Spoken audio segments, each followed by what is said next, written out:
ఈ దొంగ హామీలు ఇచ్చిన వాళ్ళ మీద 420 కేసు పెట్టి రాష్ట్ర ప్రభుత్వాలని బర్తరఫ్ చేసి జైల్లో పెట్టించే బిల్లుకి ప్రైవేట్ బిల్లన్నా తీసుకొచ్చి పెడతారు.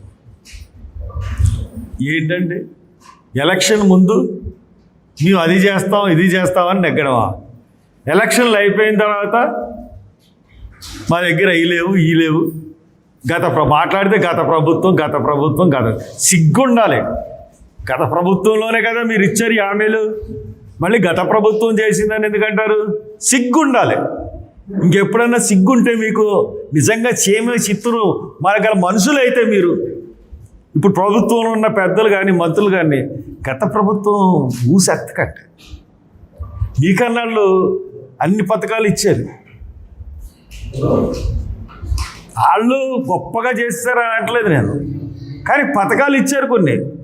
మీరు ఇప్పుడు ఇవ్వలేని నేను పథకాలు కూడా చాలా ఇచ్చారు వాళ్ళు. కాబట్టి ఇంకా నోరు మూసుకుని ఎదవేషాలు లేకుండా ఎదో మాటలు మాట్లాడుకుంటూ గత ప్రభుత్వం ఖజానా ఖాళీ చేసింది, రాష్ట్రానికి తీసుకెళ్ళిపోయింది. మీరు యాంకర్లు ఉన్నారు, మీరు యాజమాన్యం ఇచ్చిన దానికన్నా ఎక్కువ మాట్లాడేస్తున్నారు.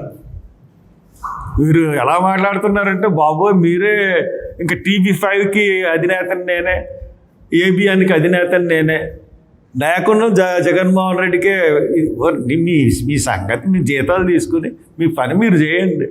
వచ్చిన ఎవడన్నా ఎగెనిస్ట్గా మాట్లాడితే దాని మీద నిప్పులు కక్కినట్టు లేచిపోతున్నారు. ఎవడన్నా నిజం మాట్లాడుతుంటే ఏంటి మీరు? ఈ మానేయండి. పత్రికా వాళ్ళకి చెప్తా ఉన్నాను.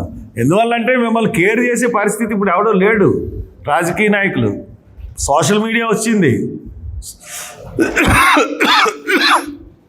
సోషల్ మీడియా వచ్చిన తర్వాత మీ టీవీలు చూస్తే ఎంత, చూడకపోతే ఎంత, మేము చెప్పిందంతా ప్రజల దగ్గరికి వెళ్తుందా లేదన్న ధీమా మాకుంది. మీరు టీవీల దగ్గర కూర్చొని సొల్లు కబుర్లు మానేసి గత ప్రభుత్వంలో జరిగింది అనుకుంటారు. ఏం చేశారు మీరు? అమ్మ నిరుద్యోగులకు నిరుద్యోగ వృత్తి 3000 ఇస్తా అన్నారు, ఎత్తేసారు. ఏం చేయాలి? అరెస్ట్ చేయాలా చంద్రబాబు నిన్ను? రైతు భరోసా 20,000 ఇస్తా అన్నాం, ఎంత ఇచ్చావు? 3 విడతల్లో ఇస్తాడట. 3 విడతల్లో ఏంటి? కేంద్ర ప్రభుత్వం ఇచ్చిన 6,000 కలుపుకొని, అంటే ఇతను ఇచ్చింది 14,000, 6,000 కేంద్ర ప్రభుత్వం. మోసం కదా అది. నువ్వు ఫస్ట్ నీ హామీలు కేంద్ర ప్రభుత్వంతో కల్పిస్తానని చెప్పావా? చెప్పలేదే. తల్లికి వందనం అది బడ్జెట్ ఎంత ఖర్చు అవుతుంది? నువ్వు ఎంతగా కేటాయింపు ఇచ్చావు బడ్జెట్లో? దాంట్లోనే తెలుస్తుంది నీ నిజాయితీ, నీ యొక్క ఇది. అంటే నువ్వు పూర్తిగా ఇవ్వలేదు, చాలామందికి ఎగ్గొట్టాలని ముందుగానే ప్రిపేర్ అయ్యావు. తల్లికి వందనం, ఇంకా 1,500 రూపాయలు మహిళలకి ప్రతి నెల జగన్మోహన్ రెడ్డి ఇచ్చాడు, నువ్వు ఇవ్వలేదు. ఇస్తానన్నావు. నిన్నేం చేయాలి? ప్రాసిక్యూట్ చేయాలి. ఇంకోటి ఉచిత బస్సు 3,000 కోట్లు అవుతుంది లెక్కేశారు, చేయలేదు, చేతులు ఎత్తేసావు. ఎంతమంది? మొత్తం రాష్ట్రంలో ఉన్న మహిళలందరినీ మోసగించడమే కదా.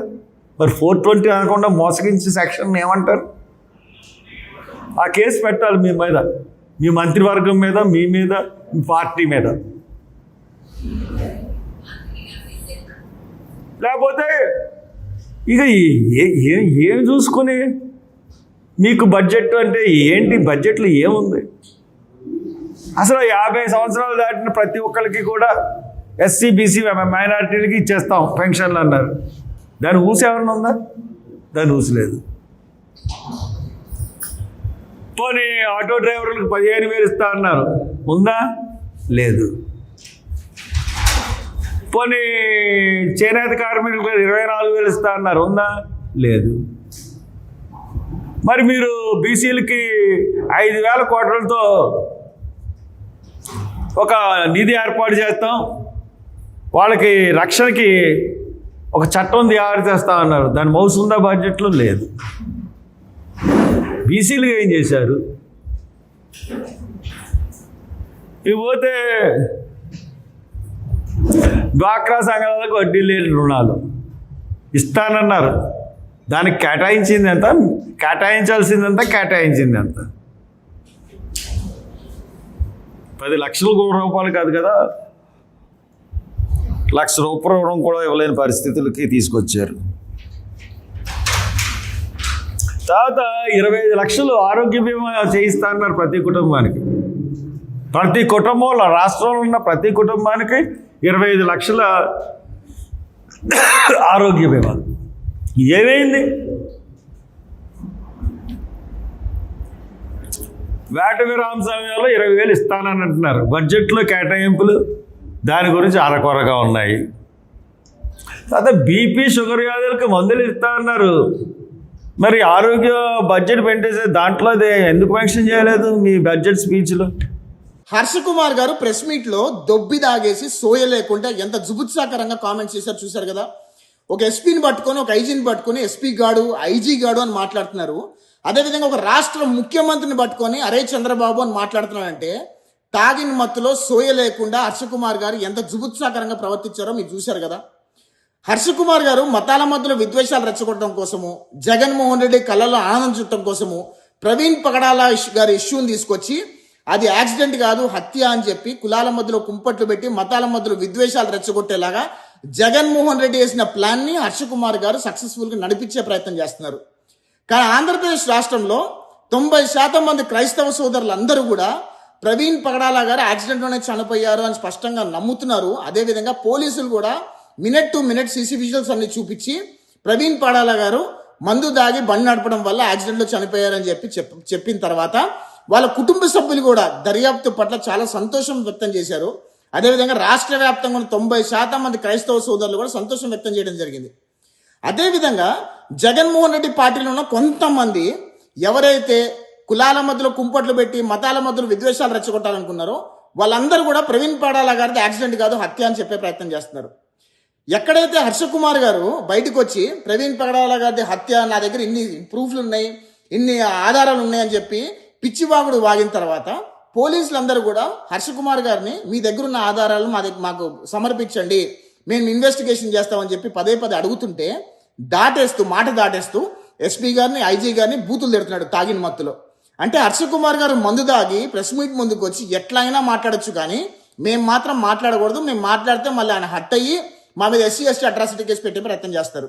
హర్ష కుమార్ గారు మీకు ఒక విషయం చెప్తున్నా, మీరు ఒకప్పుడు ఎంత గౌరవం పొందారో ఈ రోజు అంత గౌరవం కోల్పోయారనే విషయం మీకు గుర్తించండి. ఎందుకంటే ఒక రాజకీయ ఉగ్రవాదికి ఊడిగం చేయడం కోసము ఆంధ్రప్రదేశ్ రాష్ట్రంలో మతాల మధ్యలో విద్వేషాలు రెచ్చగొట్టే ప్రయత్నం చేస్తున్నారు, కులాల మధ్యలో కుంపట్టు పెట్టే ప్రయత్నం చేస్తున్నారు. మీ కొడుకు ఛాలెంజ్లు చేస్తున్నాడు, క్రైస్తవ సమాజం ఏంటో చంద్రబాబుకి రుచి చూపిస్తామంటున్నారు. క్రైస్తవ సోదరులు ఎవ్వరూ కూడా మీ ట్రాప్లో పడరండి. క్రైస్తవ సోదరులు 90% మంది, చాలా మంది కూడా వాస్తవాలంటూ తెలుసుకున్నారు. జగన్మోహన్ రెడ్డి అనే వ్యక్తి ఏ రకంగా రాష్ట్రాన్ని చిన్నాభిన్నం చేశాడో, సర్వనాశనం చేశాడో కూడా తెలుసుకున్నారు. 2014 నుంచి 2019 వరకు ప్రతిపక్ష నాయకుడిగా ఉన్నప్పుడు ఆనాడు 5 సంవత్సరాల్లో కులాల మధ్యలో కుంపట్లు పెట్టి మతాల మధ్యలో విద్వేషాలు రెచ్చగొట్టి రాష్ట్రానికి పెట్టుబడులు రానికుండా చేసి రాష్ట్రంలో శాంతి భద్రత అన్నీ కూడా ఏ రకంగా నాశనం చేయాలనుకున్నాడో ప్రజలందరూ చూశారు. ఇప్పుడు కూడా జగన్మోహన్ రెడ్డి ప్రతిపక్ష నాయకుడిగా ఉన్నప్పుడు మీలాంటి వాళ్ళని వాడుకొని రాష్ట్రంలో మతాల మధ్యలో విద్వేషాలు రెచ్చగొట్టే ప్రయత్నం చేస్తున్నారని చిన్నపిల్లని అడిగినా చెప్తారు. ఇది వాస్తవము. అంతేగాని ప్రజలు ఎవరు కూడా మిమ్మల్ని నమ్మే పరిస్థితులు లేరు. అంతకంటే ఎక్కువ క్రైస్తవ సోదరులు ఎవరు కూడా మీరేస్తున్న పిచ్చి నాటకాలు, వెకిలి వేషాలను నమ్మే పరిస్థితి లేదు. దయచేసి ఇంకొకసారి దొబ్బి దాగి ప్రెస్ ముందుకు వచ్చి పిచ్చివాగుడు వాగే ప్రయత్నం చేయకండి. ఎందుకంటే మీ గౌరవం పూర్తిగా మంట కలిసిపోయింది. మిమ్మల్ని ఇంకా జీవితంలో క్రైస్తవ సోదరులు కూడా మిమ్మల్ని నమ్మే పరిస్థితులు లేదన్న విషయం దయచేసి గుర్తిస్తే బాగుంటుంది.